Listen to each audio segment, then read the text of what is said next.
Hello and welcome to this project outline for developing a PLC-controlled liquid processing tank. This project showcases how PLC-controlled liquid processing tank works.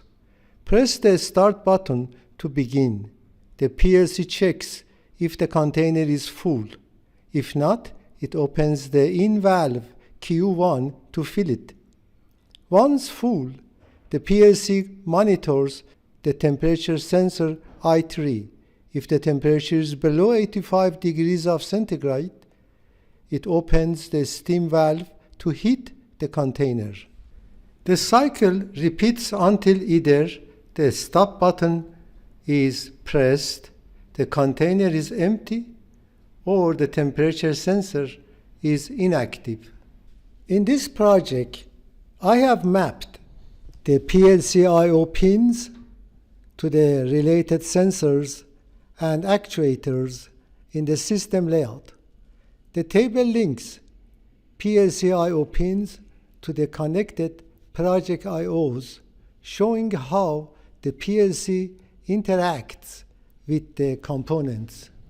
Now let's go through the pre-written ladder relay control program for the project and see how it meets the project's requirements.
The project is successfully tested on a virtual Allen Bradley PLC. Thank you for watching and see you in the next video.